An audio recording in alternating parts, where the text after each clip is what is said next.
나일스 인베스트먼트의 창립자 댄 나일스는 CNBC 인터뷰에서 엔비디아 주가가 실적 발표 이후 더 오를 것이라고 밝혔습니다. 댄 나일스는 엔비디아가 시장에서 여전히 저평가받고 있음을 지적을 하면서 이번 주 실적 발표 이후 더 오를 것이라고 강조했습니다. 이어서 엔비디아의 주가 향방을 예측하기 위해서 지난 2000년 닷컴 버블 당시 인터넷 열풍 중심에 있었던 시스코 시스템즈를 참고할 필요가 있다면서 AI 열풍이 아직 초기 단계에 있는 만큼 엔비디아의 주가 상승세는 계속될 것이라고 전했습니다. 다만 과거 닷컴 버블 당시에도 인터넷 관련주들이 상승세를 지속을 하던 중에 조정을 받았던 점을 지적을 하면서 엔비디아가 내년 초에 큰 조정을 받을 가능성이 있다라고 덧붙였습니다.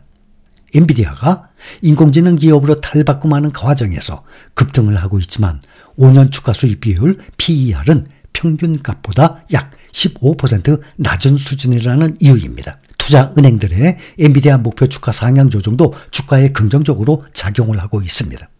바클레이스는 엔비디아 목표 주가를 850달러에서 1100달러로, 베어드는 1050달러에서 1200달러로 높였습니다. 이로써 엔비디아 주가가 올 들어 2배 가까이 97% 오르고 지난 1년 동안 200% 이상 각각 폭등한 상태입니다. 생성형 인공지능 주도주 엔비디아가 2% 이상 오늘 급등을 하니까 제2의 엔비디아로 불리는 AMD도 1% 이상 올랐습니다. 마이크론 오늘 3% 오르면서 신고가를 경신했습니다.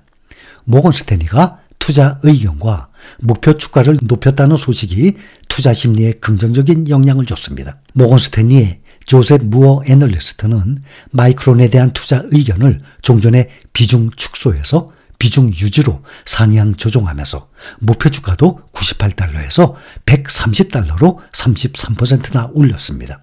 마이크론은 1978년 설립된 세계적인 메모리 반도체 기업입니다. D램 시장에서 우리나라의 삼성전자, 2등 SK하이닉스에 이은 3위 업체입니다. 특히 D램 시장에서 최근에 비중이 빠르게 늘고 있는 HBM에 역량을 집중을 하면서 국내 기업의 도전장을 내밀고 있습니다. 작년 기준으로 보면 HBM 시장에서 점유율은 SK하이닉스가 53%로 독보적인 1위를 기록 중이고 삼성전자가 38%, 마이크론이 9%로 뒤를 따르고 있습니다. 월가에서는 오는 2027년에는 마이크론 점유율이 20% 수준까지 확대될 것으로 보고 있습니다.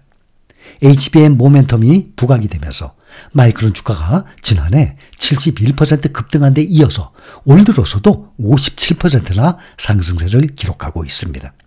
월가에서는 계속해서 목표가 상향 움직임이 이어지고 있습니다. 그런데 같은 메모리 반도체 기업들 중에서 1위 삼성전자가 올해 들어서 주가가 아직까지도 마이너스 1.5%를 기록 중이고 SK하이닉스는 괜찮죠? 35% 상승 중입니다. 국내 개인 투자자들이 가장 많이 보유하고 있는 삼성전자예요.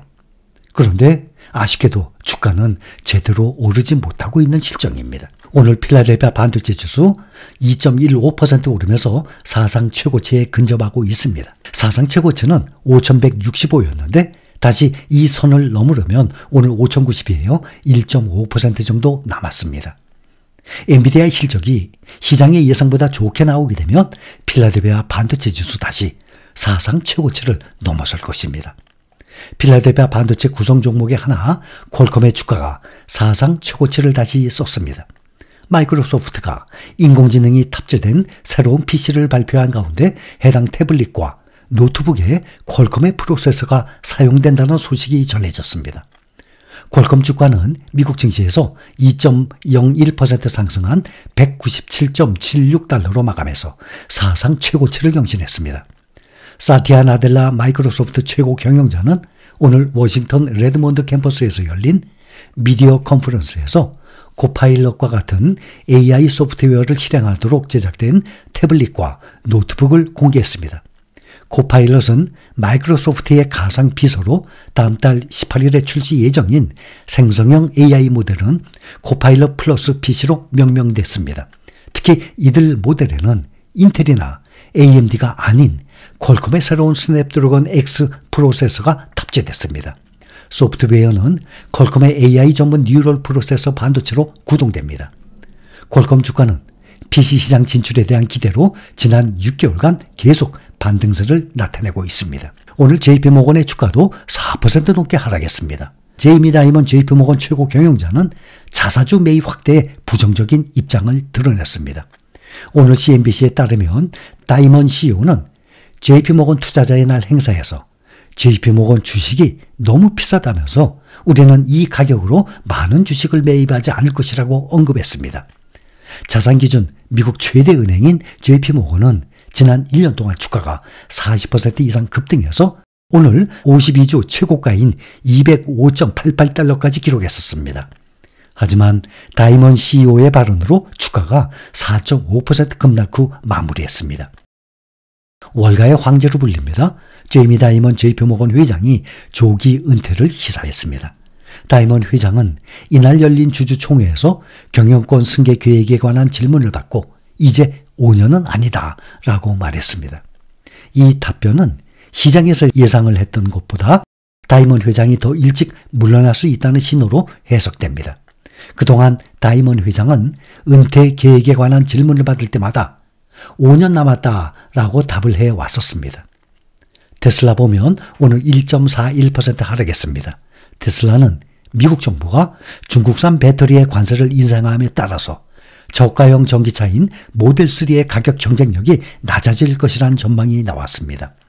테슬라는 이번 주 캘리포니아 고용개발부의 프리몬트와 팔로알토의 제조시설과 엔지니어링 사무실에서 약 600명의 직원을 추가로 감축한다고 밝혔습니다. 테슬라가 대규모 해고를 한 달 넘게 진행을 하면서 직원들이 매일 불안에 떨면서 출근하고 있다고 합니다. 일론 머스크 테슬라 최고 경영자가 자사 인력의 10% 이상을 감축을 하겠다는 이메일을 직원들에게 보낸 지난달 중순 이후 한 달 넘는 시간이 흘렀지만 테슬라에서는 여전히 해고 통보가 이어지고 있습니다. 테슬라의 이번 해고가 적어도 오는 6월까지 이어질 것으로 전망하고 있습니다. 머스크는 아직 직원들에게 감원 절차가 끝났다는 명확한 신호를 주지 않았고 회사 측은 이메일이나 메시지로 당사자에게 해고 사실을 통보하고 있어서 직원들은 매일 아침 불안에 떨면서 메시지를 확인하는 것으로 전해졌습니다. 테슬라의 한 직원은 이런 분위기를 경제적 어려움에 직면한 사람들이 목숨을 걸고 게임에 참가해서 싸우는 이야기를 그린 TV 시리즈 오징어 게임과 흡사한 것으로 묘사까지 했습니다. 중국의 전기차 기업입니다. 리오토는 오늘 10% 이상 폭락을 했습니다. 52주 신저가를 기록했습니다. 1분기 실적이 예상보다 부진한 영향입니다. 리오토는 신모델의 인도량 부진 속에 1분기 차량 판매액이 242억 5천만 위안을 기록했다고 밝혔습니다. 이는 전년 동기 대비 32% 늘어난 수치지만 시장 예상치 267억 1천만 위안에는 미치지 못했습니다. 순이익 역시 시장 전망 16억 위안에 못 미치는 13억 위안이었습니다. 리오토가 대규모 인력 감축에 나선 것으로 알려졌습니다. 리오토는 전체 인력 18% 규모 정리해고를 진행 중입니다. 지난해 리오토 직원 수는 약 31,600명으로 전년 대비 65% 증가했습니다. 지난해 기준에 따르면 5,600명의 인원을 감축할 것으로 추정됩니다.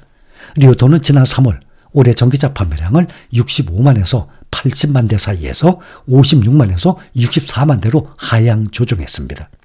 예상 판매량이 줄어든 만큼 직원도 줄이는 것으로 해석됩니다.